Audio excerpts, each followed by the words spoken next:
बिस्मिल्लाहिर्रहमानिर्रहीम। अस्सलाम वालेकुम डियर स्टूडेंट्स, ये वीडियो आप तक ब्रिलियंट लॉ कॉलेज और एकेडमी की तरफ से पेश की जा रही है, जो कि इंस्टीट्यूट ऑफ ब्रिलियंट स्टडीज़ का ही एक प्रोजेक्ट है। अब आप घर बैठे एलएलबी की ऑनलाइन ट्यूशन भी हासिल कर सकते हैं, जो कि आपके तमाम सिलेबस को कवर करेगी और इम्तिहानात की तैयारी भी आप घर बैठे आसान तरीके से कर सकते हैं। इसके अलावा आसान और आम फहम नोट्स, गेस्ट पेपर्स और एमसीक्यूज भी दस्तयाब हैं। तो आज ही व्हाट्सएप नंबर पर मैसेज करके रब्ता करें और अपनी इम्तिहानात में कामयाबी को यकीनी बनाएं। तो चलते हैं आज के लेक्चर की तरफ। Welcome to second lecture of constitutional history of Pakistan.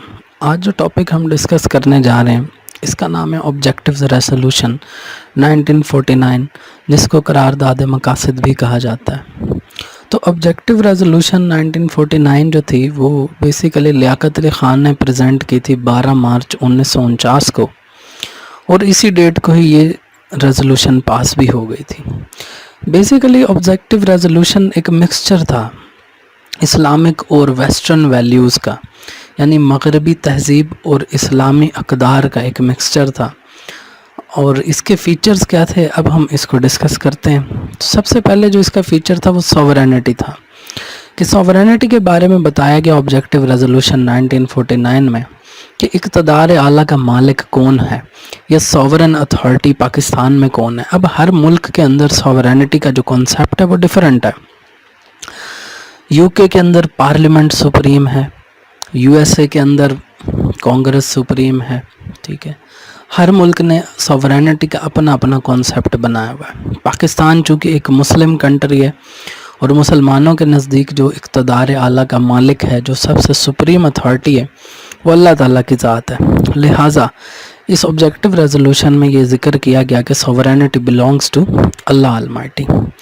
उसके अलावा इसमें इस्लामिक प्रिंसिपल्स की बात की गई कि मुल्क के अंदर जो है वो इस्लामी कवानीन के नफाज को यकीनी बनाया जाएगा, ठीक है।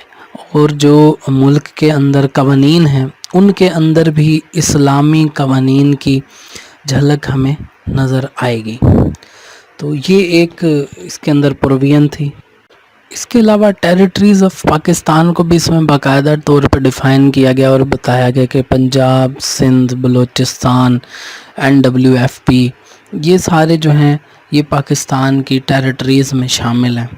प्रोटेक्शन ऑफ माइनॉरिटीज़ की बात की गई कि जो अक़लियतें पाकिस्तान में रिहाइश पजीर हैं, ख़ां उनका तल्लक किसी भी दूसरे मज़हब से हो, क्रिश्चन हो, हिंदू हो, सिख हो, जो भी मज़हब रखते हों, मुसलमानों के अलावा उनकी जान और माल की हिफाजत जो है वो स्टेट की ज़िम्मेदारी है, ठीक है जी। इसके अलावा जो अगला फ़ीचर इसमें ऑब्जेक्टिव रेजोल्यूशन में बयान किया गया वो इस्लामिक वे ऑफ लाइफ की बात की गई कि मुल्क के अंदर जो लोगों का रहन सहन है, जो ज़िंदगी गुजारने के तौर तरीके हैं, वो इस्लामी अंदाज में होंगे।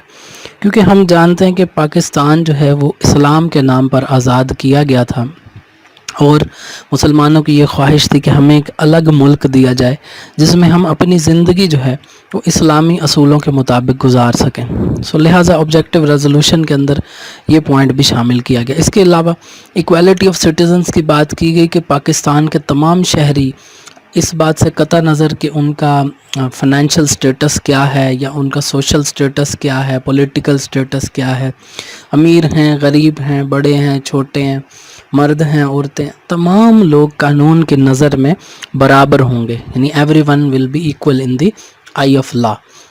सिंपल वर्ड्स में आप ये भी कह सकते हैं कि कानून की बालादस्ती की बात की गई। इसके अलावा पार्लियामेंट्री फॉर्म ऑफ गवर्नमेंट के हवाले से बात की गई कि जो हुकूमत है वो पार्लिमानी निज़ाम पर होगी, ठीक है जी। फंडामेंटल राइट्स की बात की गई कि सिटीज़न्स ऑफ पाकिस्तान को जो है वो बुनियादी हकूक़ फराहम किए जाएंगे, और ये ऐसे हकूक़ होंगे जो उनसे कोई नहीं छीन सकेगा। इसके अलावा फ्रीडम ऑफ रिलीजन की बात की गई कि हर शख्स जो है वो पाकिस्तान के अंदर अपना अपना मज़हब अडॉप्ट करने के लिए आज़ाद होगा, किसी के ऊपर किसी किस्म की जो है वो पाबंदी नहीं होगी, ठीक है जी। लेकिन इसके अंदर ये चीज़ है कि आप अपना मज़हब जो है उसको अडॉप्ट करें, बट इन अ वे कि जिससे दूसरों की दिल आज़ारी ना हो, ठीक है। अपने मज़हब की तबलीग करें, जो कुछ भी करें, लेकिन किसी दूसरे की दिल आज़ारी नहीं करनी। इसके अलावा इंडिपेंडेंस ऑफ जुडिशरी की बात की गई کہ جناب پاکستان کے اندر عدلیہ آزاد ہوگی. ملک کے دفاع کو مضبوط کرنے کے حوالے سے کہا گیا کہ ملک کے دفاع پر جو ہے وہ اسپیشل توجہ دی جائے گی. اور اس کے علاوہ ڈیولپمنٹ آف بیکورڈ ایریاز کی بات کی گئی کہ جو ملک کے ایسے علاقے ہیں جن میں ترقی نہیں ہوئی, جو پسماندہ علاقے ہیں, ان کی ڈیولپمنٹ پر بھی خاص توجہ دی جائے گی. ٹھیک ہے. اور اس کے علاوہ جو بات اس میں شامل کی گئی وہ یہ تھی کہ ملک کے اندر جمہوری نظام ہوگا, پاکستان جو ہے وہ ایک جمہوریت ہوگی. تو آپ دیکھ لیں اردو میں بھی پاکستان کا پورا نام اسلامی جمہوریہ پاکستان ہے. تو یہ کچھ سیلینٹ فیچرز تھے جو آبجیکٹیو ریزولوشن کے ہم نے ڈسکس کیے. ٹھیک ہے جی. تو امید ہے یہ لیکچر آپ کو سمجھ آ گیا ہوگا. شارٹ سی ویڈیو تھی تو ہم نے اس میں مین پوائنٹس کو ڈسکس کیا.